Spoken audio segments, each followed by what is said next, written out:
Imam Mohamed Abdallah Ibn Abbas Sall, président de l'ASCAI, Association de soutien et de coordination des activités islamiques, mooy wax ak adduna mooy wax ak Sénégal mooy wax ak Ndar tey ci 15 août bi xam ngeen ni 15 août xeex bu rëy la woon xeex boo xam ni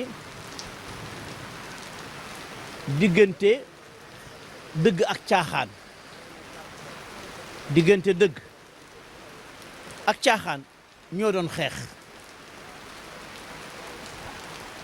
diggante dëgg ak caaxaan bañ jógee di xeex nag caaxaan mooy seytaane dafa meloon na ni seytaane moo ëpp doole waaye dëgg taxaw rek te dëgg mooy xisbullahi taxaw ni fokk néew na doole waaye dana xeex ak xisbu seytaan groupe caaxaan taxaw ni dañuy yàq Ndar ñu ni nuñ koy yàqee ñu ni mooy dañuy fexe ba 15 août bii ñu ëlbati ko bàyyi naka mag ña daan defee mooy tour de famille ñu ëlbati ko def ka dégg nga tour de mooy yàlla dem ca hydrobase fa suñu maam ya tëdd ñu campé fa ni foofu la ñuy dégg nga yëkkatee dégg nga dooley seytaane di fa def lu bon lu nekk ba benn bis ay xaleel ay jeunes gis yu bon ya ñëw wax ñu ko dem ci imaam yi dem ci daayira yi dégg nga dem ci sëriñ yi wan leen photo yi nga xam ni ña ngi koy def ca hydrobase tubaab yi jóge Europe jóge fu nekk góor jigéen yi jóge fu nekk ñu nekk hydrobase ñun ba ñu gisee image yu bon yooyu ñuy def ci Ndar ñu ne lii de duñ ko seetaan ndax yonent bi nee na wattu leen fitna ndax fitna bu ñëwee du yem ci bopp borom ñu ne ñu woote Ndar yëpp ñu mbokk yi lii ñuy woote day bëgguñu mu am couleur ndax Sénégal couleur yàq na ko murit laa murit rek laay waxal tijaan laa tijaan rek laay waxal xaadir laa laay waxal loolu day yàq réew te lenn moo ñu boole mooy laa ilaha illallah muhammadu rasulullah ñu ni kon nañu dajee fële def naa bu ma juumul ca chambre de commerce nañu fa daje ñu booloo ci baatu laa ilaha illallah ñu wut benn mbooloo nome leen fal leen ñu xeexal ñu lii ba ñu fa dajee nag mag ñu baax ñi ne woon ci Ndar ñu seeti leen ñoom ñëpp ku mel na alhaji Omar Diallo Serigne Mamour Ndiaye Serigne Thierno Ndiaye Serigne Madior Cissé alhaji Tidiane Niang dégg nga tabarakallah ñoo ñëpp ñu seeti leen ñoom ku ci nekk wax ñu ni ñun de bu ñu doon jeune lañu xaleel lañ xoola dañuy ñëw ci combat bi kon yéen a ci toll nag xoola ñu ngi seen gannaaw ci loolu lañ nekkee nag di xeex 15 août yàlla di ñu dimbale xisbu seytaan di néew doole xisbullahi di am doole xisbu seytaane di arrière xisbullahi di dem ca kaw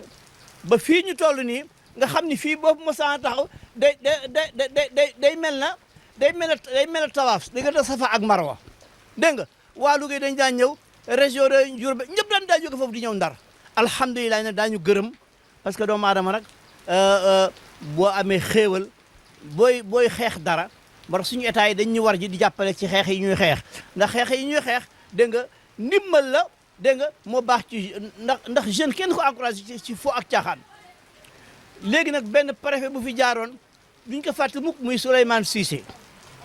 ba mu fi jaaree gis ni waa askaay day ñii de wóor na ma ne xisbullahi lañu ñii dañ leen a war a jàppale ñi nekk ci hydrobase wóor na ma ne xisbu cheytaan nañu man préfet maa ngi ànd xisbullahi daal di fexe ba génn benn décret boo xam ni kenn du fanaanati hydrobase te caaxaan bi nga xam ne moo ñu gënoon a sonal mooy fanaan ba ca fanaan ba ci lañ daan defa musiba yu nekk ci lañ génn nag benn décret daal di nag à partir de 6 heures nag tabaarakallah à partir de 6 heures kenn du fa nekkati ba loolu amee nag ci la yëf yi commencé di wàññiku waaye nag dañu wax ni seytaane bu nelaw loo ba nga yaakaar ni nelaw na nga dem tëdd di nelaw day yeewaat boobaa dañ lay gagné loolu moo tax ñu ni 15 août du yàgg quel ça soit xoolal ñun tey ni ñu sonne mag sama gars yi xoolal Touba la ñu fanaan ca màggal ga Touba la ñu fanaan jóge Touba ñëw nii ndax bis bi dafa rëy si ñun ndax bis bi bisu victoire la duñu ko fàtte mukk kon ñu ngi gërëm tabarakallah journalistes yi nga xam ni ñoo ñëw ànd ak ñun ci xew-xew bi tabarakallah te moo di 15 août nga xam ni ku ne xam ne Sénégal yëpp bu ñu nee 15 août seen xel dem ci dégg nga ci askaay léegi nag dem nañu sax 15 août rek moo taxoon askaay jóg askaay léegi dem na ba passé dégg nga affaire xeex 15 août léegi askaay mi ngi ci social yi dégg nga askaay mi ngi dimbale taalibe yi askaay mi ngi ci dimbale ci wàllu njàng askaay mi ngi def ay relation yu rafet gis ngeen tey yi Touba la ñu jóge dégg nga léeg-léeg ñu nga Tiwaawan léeg-léeg ñu nga Njaasaan léeg-léeg ñu ngi Cenaba loolu yëpp askaay léegi mi ngi ci yeneen tànk kii nag dafa nekk nag benn tànk boo xam ne moo ubbi woon tànk yëpp rek te mooy 15 août tabarkalaaw di gërëm nag sama gars yi nga xam ni ñu ànd ak ñun di ay fondateur yoo xam ni dégg nga taay wu ñu bàyyi wu nañu ndax ñoom ñoo doon xisbullaay dëgg ki ma ci jëkk tudd mooy Serigne Birahim Ñang ndax baayam Alhaji Tidiane moo ko boole woon ak ñun taayiwul tabarkalaaw bàyyiwul imam Iliman Thiam fondateur yu mag yi la bokk boobu ba léegi mi ngi ci combat bi di liggéey suba ngoon Alhaji Amadou Mbaye mi ngi nii secrétaire général gis ngeen ko moom daanaka moom la ñu chargé dégg nga 15 août noppaluwul tabarakallahu Alhaji Lamine Jara ngi di coordinateur dégg nga organisation finance daanaka lépp mi ngi ci biir kon ñu ñëpp ak Cheikh Ibrahima Diop tabarakallahu ak Cheikh Mawlud ñun ñii daal ak yeneen mbooloo yoo xam ne gis nga taw bi moo tax suñu mbokk jigéen ñi ñëwuñu mais nag dañ leen di pardonné rek ndax taw bi neexul a génn lii daal moo doon suñu kàddu tey di nuyu ñëpp di kontaan ci journalistes yi seen teewaay dégg nga di ñaan yàlla nag suñu Sénégal yàlla def fi jàmm rawatina suñu pouvoir bu bees bi suñu ay doom lañu ñu ngi leen di ñaanal tabarkallahu li ñu yéene réew mi ak li ñu bëgg réew mi tabarkallahu yàlla defal leen ko wasalaamu aleykum wa rahmatullahi taala wa barakatuh alhamdulilah waxdahu wasalaatu wasalaam ala rasulillah mbokk jullit yi mbokk Sénégal mbokk àdduna comme ni nga xamee ni noonu la ko imam Mouhamed Abdallah Sall waxee le secrétaire général Mouhamadou Ali Mbaye tënk ko ci tubaab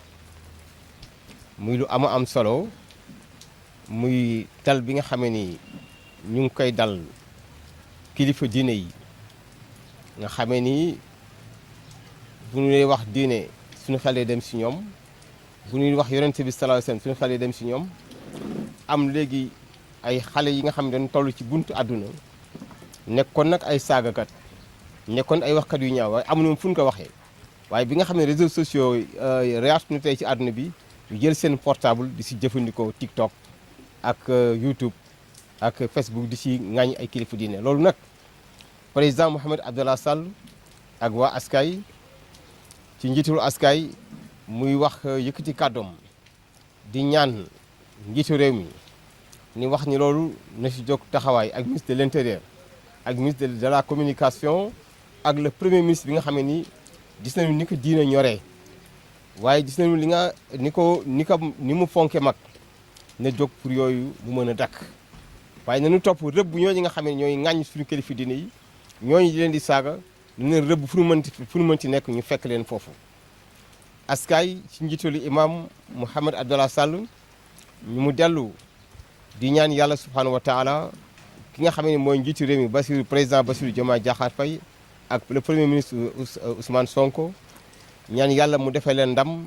yàlla téye leen li mu leen jox yàlla defee leen ci ndam ba fan yi xaar Sénégal ak fan yi xaar si ñoom yàlla defee leen ci ndam askaay si njiitalu imam Mouhamed Abdallah Sall mu dellu di wax ni naka la ñuy seetaane Israël di dal ci kaw Palestine di xiifal peuple Palestine waaye ay gone yu ndaw ñu leen di rey dal seen kaw mu ni naka la ñuy noppee di xool Israël di dal ci kaw Israël réew mel ak Iran àdduna yëpp xëpp seen bët naka la ñuy xoolee Israël di continuer di tooñ ñi nga xam ne ni moom mooy réew yi nekk ci xalif bi ci golfe bi julli ñëpp te gëmm seen bët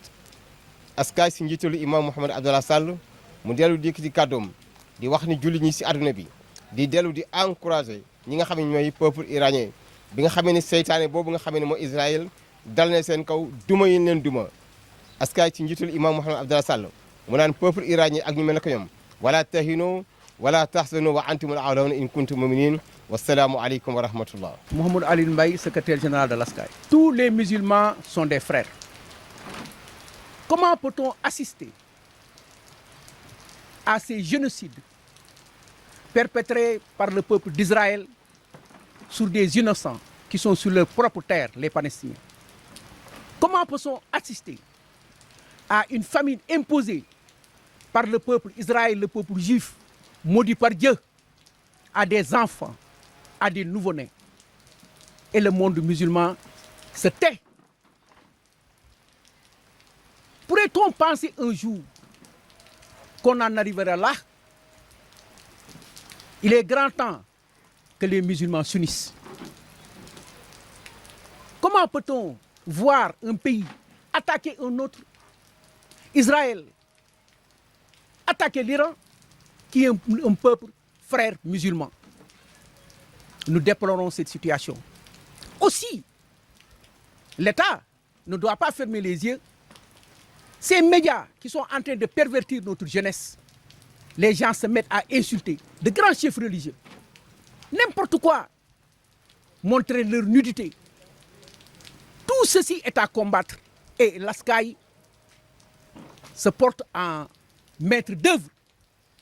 pour combattre tous ces phénomènes, comme l'a recommandé le prophète sallallahu alayhi wa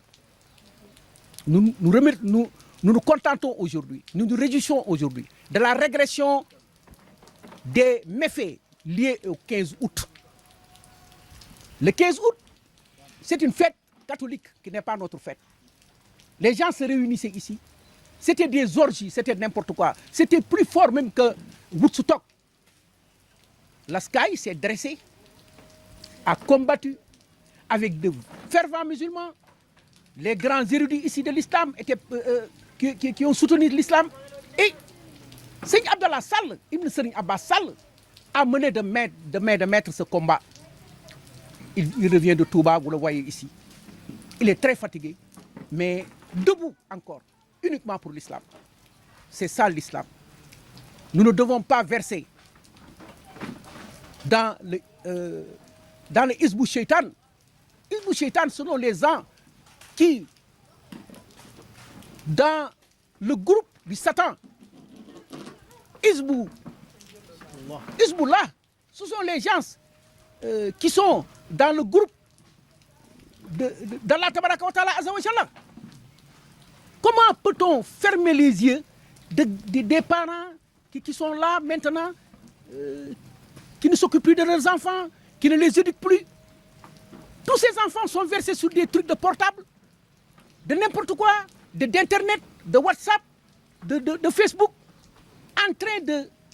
mener une vie. Ces médias occupent leur cerveau, tout leur temps. Donc, nous exhortons l'État du Sénégal à prendre des mesures pour mettre frein à ce fléau que les enfants doivent être éduqués. Un peuple ne peut avancer sans éducation. Un peuple ne peut avancer que sous le contrôle de l'État. Nous remercions encore Dieu, sa grandeur exaltée, de nous avoir laissé en vie jusqu'à aujourd'hui.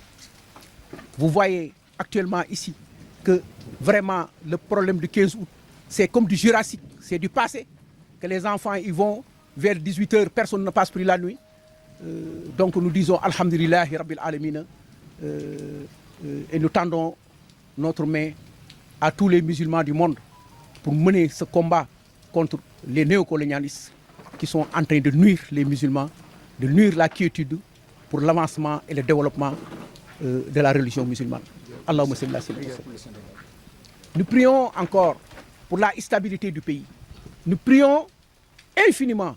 pour que le président Diomaye et son premier ministre réussissent leur pari, développer le Sénégal, l'autonomie du Sénégal, et le Sénégal rayonne partout dans le monde. Allahumma salli ala sayyidina.